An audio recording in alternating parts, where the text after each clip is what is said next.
ગલીએ ગલીએ ગોકુળિયાની ગલીએ ગલીએ ગુણ ગોવિંદના ગાશું સાચા સંબંધી રે ગોકુળ ક્યારે જાશું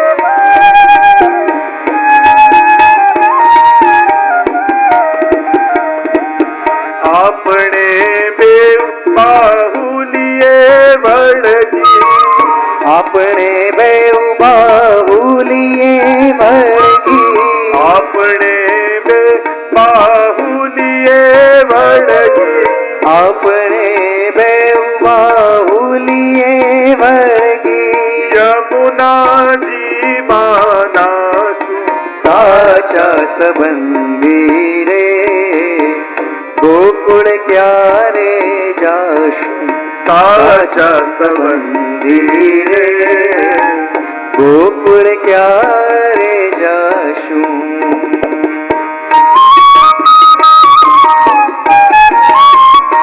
જય હો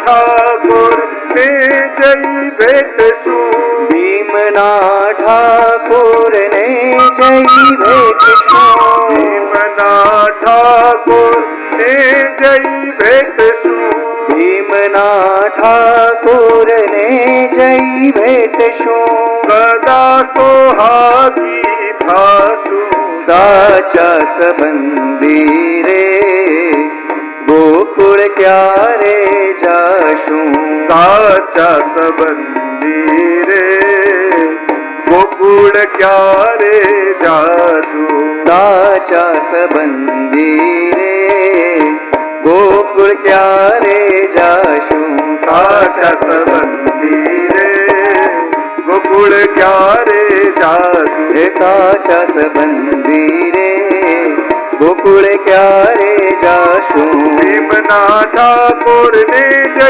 ભેટશું ભીમના ઠાકોર ને જય ભેટશું ભીમના ઠાકોર ને જય ભેટશું ભીમના ઠાકોર ને જય ભેટશું સદા સોહાગી થાશું સાચા સંબંધી રે ગોકુળ ક્યારે જાશું સાચા સંબંધી રે ગોકુળ ક્યારે જાશું સાચા સંબંધી રે ગોકુળ ક્યારે જાશું સાચા સંબંધી રે ગોકુળ ક્યારે જાશું સાચા સંબંધી રે ગોકુળ ક્યારે બોલો કૃષ્ણ કનૈયા લાલ કી જય તો જ્યારે જ્યારે પુષ્ટિ માર્ગમાં ક્યાંય જવાની વાત થઈ એકલા નથી ગયા સબ મિલ ગાઓ માઈ બધા મળીને ગાય છે કોઈકને સાથે લઈને જાય છે અને એટલા માટે અહીંયાની ભક્તિ એ યુથની ભક્તિ છે શ્રી ઠાકોરજી જેમની ચર્ચા આપણે કરી રહ્યા છે એવા શ્રી દેવ દમન શ્રીનાથજી નિકુંજ નાયક શ્રીનાથજી શ્રી ગોવર્ધન નાથજી અને શ્રીનાથજી એટલે સ્વામીજીના નાથ છે શ્રી એટલે લીલાનો વૈભવ અને સમગ્ર લીલા પરિકરના નાથ એ શ્રીનાથ છે કારણ કે પ્રભુમાંથી જ સમગ્ર લીલા પરિકર પ્રગટ થયું છે તો આમ શ્રીનાથજીના જુદા જુદા નામોનો ભેદ બતાવ્યો થોડીક એમના પ્રાગટ્યની કથાનો જો આપણે ચર્ચા કરીએ તો આ એક તત્વોને જોઈ અને સાથે સ્વરૂપની લીલાના પણ દર્શન કરીશું પ્રાગટ્યની આપ લીલા જાણો છો કથા સુપ્રસિદ્ધ છે સંક્ષિપ્તમાં ચર્ચા કરીશું ગર્ગ સંહિતામાં પૂર્વમાં ઉલ્લેખ કરેલો છે આ રીતે કલિયુગના 4500 વર્ષ વ્યતીત થયા બાદ શ્રૃંગાર મંડળમાં શ્રી ગોવર્ધન શ્રી ગિરિરાજજીની ભીતરમાંથી ભગવત સ્વરૂપનું પ્રાગટ્ય થશે એવા સ્પષ્ટ શબ્દો અને જગતમાં દેવ દમન શ્રીનાથ ગોવર્ધનનાથના નામે એ સ્વરૂપ પ્રસિદ્ધ થશે એવા ઉલ્લેખો આવ્યા છે પ્રભુ પધારે એના પહેલા એનો લીલા પરિકર પધારે છે. પ્રસિદ્ધ કથા છે, રોજ સદ્દુ પાંડેની ગાય ગિરિરાજજીની ઉપર જાય છે. એક સ્થાન પર દૂધ સ્રવીને આવે છે. રોજ જ્યારે દોવાનો વારો આવે દૂધ નીકળે નહીં, આશ્ચર્ય થાય, આનું દૂધ કોણ દોહી જાય છે? પીછો કર્યો છે અને જોયું તો એક શિલા પાસે જઈને ગાય દૂધ સ્રવીને આવે છે. પાછળ જતા જતા ગાય જ્યારે ગઈ, શિલામાંથી જ્યાં પથ્થર ખસેડ્યો, ગિરિકંદરામાંથી પ્રગટ થયા પ્રભુ આપ ગોવર્ધન નાથ રે. નંદ જશોમતી કેરા લાલ વ્રજ સૌ કીધું સના. ગોવર્ધન રસિયા રે મારે મન વસિયા વ્રજના. મધુર વાલો હસિયા રે. શ્રાવણ સુદ પાંચમને દાડે થયા ભુજા દર્શન રે. ગિરિકંદરામાં બિરાજે મારો વાલો, શું કહું પ્રસન્ન વદન. ગોવર્ધન રસિયા રે મારે મન વસિયા વ્રજના. મધુર વાલો હસિયા રે. નાથજી બાબા નાગ પંચમીના દિવસે જયારે ભુજાના દર્શન થયા, હવે તો ભુજાનું મહાત્મ્ય ચાલ્યું, લોકો એની માનતા રાખવા લાગ્યા, મેળો ભરાવા લાગ્યો બ્રજમાં અને બધાની માનતાઓ પૂરી થાય. જે ભાવનાઓ લઈને આવે શ્રીનાથજી બાબા બધાની માનતાઓ પૂરી કરે. પેલા પ્રભુ પ્રભાવ બતાવે છે, પછી માધુર્યને પ્રગટ કરશે. અને હવે ધીરે ધીરે ક્રમ બંધાવા લાગ્યો. થોડી શીઘ્રતાથી જઈએ. શ્રી મહાપ્રભુજી ઝારખંડમાં બિરાજે છે. परिक्रमा करता करता प्रभु झारखंड में प्रभु ने जताई, अब के मोही मिलो मन भाई. परिक्रमा तीजी चिताई, झारखंड में प्रभु ने जताई, अब के मोही मिलो मन भाई. હવે આપ પધારો, મારી સેવા જગતમાં પ્રગટ કરો. અને મહાપ્રભુજી પૃથ્વી પરિક્રમા છોડી સીધા બ્રજમાં પધાર્યા. શ્રી મહાપ્રભુજી બ્રજમાં પધાર્યા, સદુ પાંડે ને ઘેર રે. વચન સુણ્યા તે ગિરિવર પ્રભુના, વાત પૂછી કરી પે. ગોવર્ધન રસિયા રે મારે મન વસિયા વ્રજના. મધુર વાલો હસિયા રે. મહાપ્રભુજી પધાર્યા છે, સદુ પાંડેને ત્યાં મુકામ કર્યો છે. અને એટલામાં પર્વત પરથી અવાજ આવ્યો, ઓ નરો મેરો દૂધ લા. રોજ આપની દીકરી નરો કટોરામાં દૂધ લઈને શ્રીનાથજી બાબાને પાવા જાય. જ્યારે વિક્રમ સંવત 1535-56 મહાપ્રભુજીનું પ્રાગટ્ય એકાદશીના દિવસે થયું, એ જ દિવસે કંદરામાંથી શ્રીનાથજીનું મુખારવિંદ પ્રગટ થયું. આપણે ત્યાં તો પુષ્ટિ માર્ગમાં પ્રભુ અને મહાપ્રભુ, ગુરુ અને પ્રભુ એક જ દિવસે પ્રગટ થયા છે. બંનેનું મુખારવિંદ જેને સંકેત કર્યો, આ વલ્લભનું સ્વરૂપ બીજું કાંઈ નથી, મહારાજ મુખારવિંદનું સ્વરૂપ. અને અહીંયા મહાપ્રભુજી પ્રગટ્યા ત્યાં મુખારવિંદનું પ્રાગટ્ય થયું. નરો ઉપર કૃપા શ્રીનાથજીની થઈ છે, આજ્ઞા કરી છે, તું રોજ કટોરો ભરીને મારા માટે દૂધ લાવજે. અને રોજ લઈ જાય, શ્રીનાથજી બાબાને પાય ને મહાપ્રભુજી પણ, શ્રી ઠાકોરજી પણ ખૂબ પ્રસન્નતાથી આરોગે. આજે મહાપ્રભુજી પધાર્યા છે, એમના સ્વાગતા આગતામાં તૈયારીઓમાં મોડું થઈ ગયું. રોજ જે સમયે દૂધ પાવા જતી, આજે તો મોડું થયું. શ્રીનાથજી બાબા ભૂખ્યા થયા, ઉપરથી અવાજ લગાવ્યો, ઓ નરો મેરો દૂધ લા. અને કાનમાં શબ્દો પડ્યા, નરોના તો કાનમાં પડ્યા અને મહાપ્રભુજીના કાનમાં પડ્યા. નરો તો જલ્દી દૂધનો કટોરો લઈને દોડી પાઈને પાછી આવી. મહાપ્રભુજીએ કહ્યું કે થોડું દૂધ બચ્યું છે બતાવો. અને થોડા દૂધ પડ્યા હતા, હાથમાં લીધા અને મહાપ્રભુજી અધરામૃતનું પાન કરી ગયા. સદુ પાંડે મહાપ્રભુજીને કહે છે, પ્રાગટ્યનો પ્રકાર રે. દેવ દમન નામે પ્રગટ્યા છે, મહિમા પરંપા. ગોવર્ધન રસિયા રે મારે મન વસિયા વ્રજના. મધુર વાલો હસિયા રે. અને જ્યાં અધરામૃતનું પાન કર્યું, કૃષ્ણ અધરામૃતા સ્વાર સિદ્ધિ રત્ન સંચય. મહાપ્રભુજીના નામમાં એટલું સામર્થ્ય છે કે જે પાન મહાપ્રભુજી સાક્ષાત કર્યું, વૈષ્ણવ કેવલ વલ્લભનું નામ લઈ લે તો એ જ અધરામૃતનો આસ્વાદ એને મળી જાય. એવું સર્વોત્તમ સ્તોત્રમાં ગુસાઈજી આજ્ઞા કરે, એવું સામર્થ્ય શ્રી વલ્લભના નામમાં છે. અને સતુ પાંડે આદિ આખી રાત્રે બિરાજમાન થયા છે. કહ્યું મહારાજ આપ પધાર્યા છો કૃપા કરવા માટે, દેવદમનને પ્રગટ થવા માટે, પણ આ સ્વરૂપ માટે કોઈ શાસ્ત્રોમાં ઉલ્લેખ છે? જ્યાં પ્રશ્ન કર્યો અને મહાપ્રભુજી આખી રાત શાસ્ત્રોના પ્રમાણ આપે. અહીંયા ઉલ્લેખ છે, આ શાસ્ત્રમાં કહ્યું, ગર્ગ સંહિતામાં કહ્યું, અરે નામ સાથે ઉલ્લેખ કર્યો છે કે સાક્ષાત પૂર્ણ પુરુષોત્તમ પ્રભુ આ કલિયુગના 4500 વર્ષ વ્યતીત થયા બાદ વ્રજમંડલમાંથી પ્રગટ થશે અને એ સ્વરૂપ આ સ્વરૂપ છે. કાલે સવાર પડતાની સાથે આપણે શ્રીનાથજીને પ્રગટ કરવા જઈશું. અને આગળ ગાન કરતા કહ્યું, ગિરિવર ઉપર આપ પધાર્યા, સામા મળ્યા નિજનાથ રે. અંગો અંગ ભેટી સુખ ઉપજ્યું, જોડ્યા પછી બેઉ હાથ ગોવર્ધન રસિયા રે. મારે મન વસિયા વ્રજના, મધુર વાલો હસિયા રે. શ્રી મહાપ્રભુજી 5 વૈષ્ણવને સાથે લઈ કૃષ્ણદાસ વેગત અમલાજી આદિ ફલાંગો ભરતા ભરતા ગિરિરાજજીની ઉપર શ્રીનાથજીને મળવાની ઉત્સુકતા સાથે પધારી રહ્યા છે. ગિરિરાજને આશ્વાસ દીધો ધરી કોમલ ચરણ, અને હરખે તે સામા આવ્યા શ્રી ગોવર્ધન ઉદ્ધરણ. જય ગિરિરાજજીને તાપ હતો, આશ્વાસન કેમ દીધું? કોને આશ્વાસન અપાય? જેને દુઃખ હોય.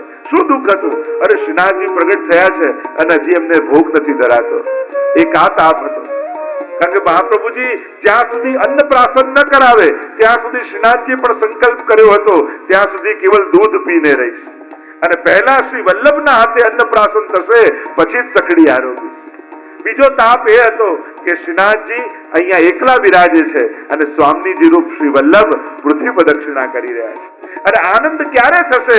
જ્યારે શ્રીનાથજીને સ્વામીજી મળશે. આનંદ તો ત્યારે થશે. એટલે કહ્યું ગિરિરાજને આશ્વાસ દીધો ધરી કોમલ ચરણ, કે હવે હું આવી ગયો છું. અને હરખે તે સામા આવ્યા. ફલાંગો ભરતા ભરતા મહાપ્રભુજી આગળ પધારે. મહાપ્રભુજીને આવતા જોઈ કંદરામાંથી કૂદકો મારી શ્રીનાથજી બહાર પધાર્યા. શ્રીનાથજી મહાપ્રભુજીને મળવા માટે દોડ્યા અને બંને બાત ભીડી લીધી છે. બોલો ગોવર્ધન નાથ કી જય. જાણે સ્વામીજી અને મહાશ્રી શ્રીનાથજી બંનેનું પુનઃ મિલન ભૂતલ પર પ્રથમ મિલન થયું છે. નિત્ય લીલામાં તો નિત્ય મિલન છે, પણ આ ભૂતલ પર પહેલી વાર મળ્યા એટલે શું કહીએ? પ્રથમ મિલનનું ચિત્ર છે. આપણે કે પ્રથમ મિલન શ્રી મહાપ્રભુજી શ્રીનાથજી રૂપે. પણ જ્યારે ભેટી પડ્યા અને યાદ આવ્યું અત્યારે તો હું આચાર્ય સ્વરૂપે છું, ગુરુ રૂપે પ્રગટ થયો છું, અને જોડ્યા પછી બેઉ હાથ. અને યાદ આવતાની સાથે બે હાથ જોડીને દંડવત કર્યા અને આગળ ગાન કરતા કહ્યું, ગોવર્ધન ઉદ્ધરણ ધીરનું નામ ધર્યું શ્રીનાથ રે. મોર પીછનો મુકટ બનાવ્યો, બંસી દીધી હા ગોવર્ધન રસિયા રે. મારે મન વસિયા વ્રજના, મધુર વાલો હસિયા રે. શ્રીનાથજી બાબાએ કહ્યું કે જગુદ્ધારક રૂપે મારે બિરાજવું છે, મારી સેવા જગતમાં પ્રગટ કરો. અને શ્રીનાથજીને પાટ પધરાવ્યા. એક ઘાસના દિવાલો કરી વાંસ સાથે બાંધ્યા. નાનકડું મંદિર તૈયાર કર્યું. મંદિર કરીને હવે તો સેવા માર્ગ પ્રગટ કરવો છે. ક્યાંથી લાવવું? કોરી ધોતી પડી હતી, કોરી ધોતી લઈને શ્રીનાથજી બાબાને ધોતી ઉપરના ધરાવ્યા. અરે શિંગાર શું કરું? એક પેટો પડ્યો હતો એની પાક કરી દીધી. મોરપીંછ હતું એ ખોસી દીધું. ગુંજાની અનેક વેલો ઉગી હતી, એમાંથી ગુંજા કાઢી એની માળા કરી અને ઠાકોરજીના શ્રીકંઠમાં ગુંજા માળા ને પુષ્પની માળા કરી અને દળીને કુમકુમનું તિલક કર્યું અને શ્રીનાથજી બાબાને પાટ પધરાવ્યા. અને એ પાટનો દિવસ આપણે ત્યાં મહાવત સાતમ, અક્ષય તૃતીયા આદિના દિવસો જે પાટોત્સવ આપણે માનીએ છીએ, તો શ્રીનાથજી બાબા બિરાજમાન થયા પાટે અને આગળ વર્ણન કરતા ભગવતી આઠે બેસાડીને ભોગ ધરાવ્યો, ત્યાંથી પધાર્યા પરે. નિજ જન મન આનંદ વધાર્યો, દૂર કીધા તનતા ગોવર્ધન રસિયા રે. મારે મન વસિયા વ્રજના, મધુર વાલો હસિયા રે. મારે મન વસિયા વ્રજના, મધુર વાલો હસિયા રે. મારે મન વસિયા વ્રજના, મધુર વાલો હસિયા રે. અને આમ શ્રીનાથજી બાબા પાટ બિરાજે. કુમનદાસજી શરણે આવ્યા, રામદાસજી શરણે આવ્યા. શ્રીનાથજી ચરિત્ર તો ઘણું લાંબુ, ઘણી બધા વિસ્તારની અનેકવિધ પ્રકારની કથાઓ છે, પણ છેક ગિરિરાજજી ઉપરથી મેવાડ શ્રીનાથજી પધાર્યા છે. આખો એનો ઇતિહાસ આજે પણ આપણા આચાર્યોએ સુવર્ણ અક્ષરે અંકિત કર્યો છે. આપણા ઠાકોરજીઓ સ્થાપિત નથી હોતા, એ ચાલતા ફરતા હોય છે.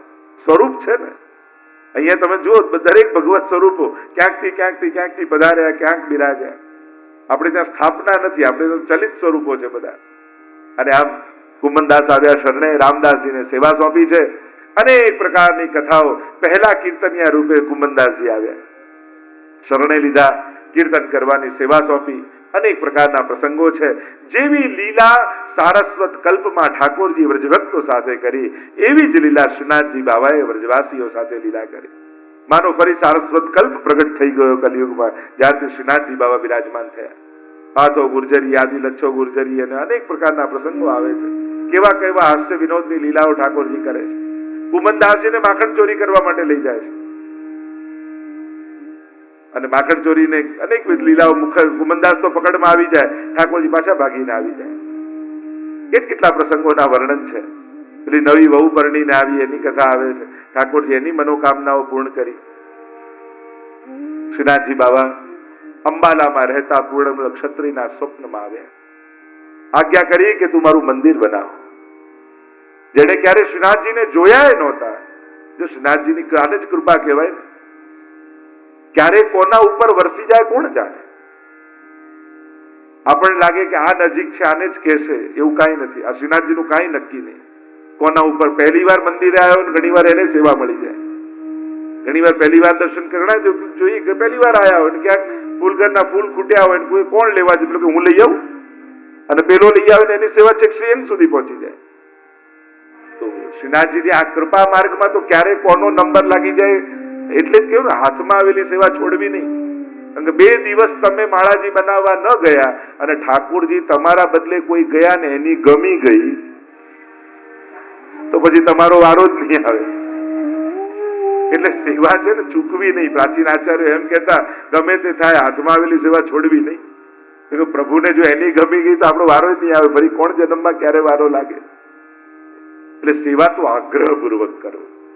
એના આ સેવા મારે કરવા, મારા હાથની ઠાકોરજીને આદત પડેલી છે. બીજો કદાચ કરશે ને તો ઠાકોરજીને નહીં ગમે. એટલે જ ઘણી વાર ઘણા લોકોને એમ થાય કે આ ફૂલઘરમાં બીજાને નથી આવવા દેતા, જે કરતા હોય એ જ કરે. હા, પ્રભુને એના હાથની આદત હોય છે. આ કોઈ કેવલ રમત નથી, આ એક કળા છે. સુંદરતાથી કઈ રીતે ઉત્તમ રીતે સુકોમલ ભાવથી કરવું એનો વિવેક છે. કારણ કે જે હાથને ઠાકોરજી ઓળખતા હોય ને એના હાથનો જ સ્વીકારે. નાના બાળક છે ને, અજાણ્યો આવીને કોઈ આપે ચોકલેટ, લે, ભલે ગમે તેટલી ભાવતી હોય, પેલો કે ના ના હું ના લઉં, પેલો કે ના લઈ લે, પેલો લે જ નહીં. બાળક માટે ચોકલેટ કરતા પણ હાથ વધારે મહત્વનો હોય છે. એમ ઠાકોરજી માટે પણ વસ્તુ કરતા હાથ વધારે મહત્વનો હોય છે. કોણે ધર્યું છે, કોના હાથનું, આને ઓળખું. એકદમ અજાણ્યાથી પ્રભુને સંકોચ થઈ જાય. કુમનદાસની વાર્તા નથી આવતું, કુમનદાસ સાથે વાત કરતા માનસિંહ આવ્યા, એકદમથી છુપાઈ ગયા વૃક્ષની. અજાણ્યાને જોઈને પ્રભુને સંકોચ થાય. પ્રભુ તો જેની જોડે વાત કરતા હોય એની સાથે કરે. તો સુકોમલતાનો આપણે ત્યાં ભાવ છે. આપણે ત્યાં પેલું યજ્ઞ જેવું નથી કે 4 આહુતિ તમે આપી, લાવો 2 હું હોમી દઉં. સેવામાં તો સ્નેહ છે. પહેલા એના આત્મીય થવું પડે, પહેલા એના થવું પડે, પછી એ આપણી સેવા સ્વીકારે. તમારા જ મનમાં શિથિલતા હશે તો સેવા છૂટી જશે. આગ્રહ હશે તો અનુગ્રહ જલ્દી થશે. અનુગ્રહ માટે આગ્રહ હોવો જરૂરી છે. જેટલો આગ્રહ, હા, અઠાગ્રહ કે અત્યાગ્રહ નથી હોતો, પણ સ્નેહ સાથેનો આગ્રહ હોય છે. મારા વગર એને નહીં ગમે. આપણને એમ થાય કે ઠાકોરજી વગર મને નથી ગમતું, એમ ઠાકોરજીમાં હોય એ આપણા વગર એને નથી ગમતું.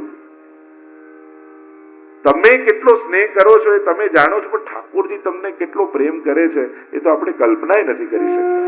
પ્રભુને વૈષ્ણવ પ્રત્યે કેટલી લાગણી ને કેટલો અનુગ્રહ હોય છે એની તો આપણે કલ્પના નથી આવતી. એટલે તમે તો તમારો પ્રેમ વિચાર, મારું મન લાગ્યું ન લાગ્યું, આ લાગ્યું, એ બધી ગૌણ વાત છે. તમે ઠાકોરજીને ગમો છો એ મેઇન વાત છે. મુખ્ય વાત એ છે એને તમારા હાથનું ગમે. ઘણા લોકો પૂછે, અમે સેવા કરી પ્રભુને ગમતી તો હશે ને, એટલે જ કરી શકો છો. જો ગમતી ન હોત તો ક્યારની છોડાઈ દીધી હોત. આપણું સ્વીકારે છે ને એ જ સાબિતી છે કે આપણી સેવા એને રૂચે છે. કારણ મહત્વ શું છે? તમારી પ્રક્રિયા એ વ્રજ ભક્તોની ક્રિયા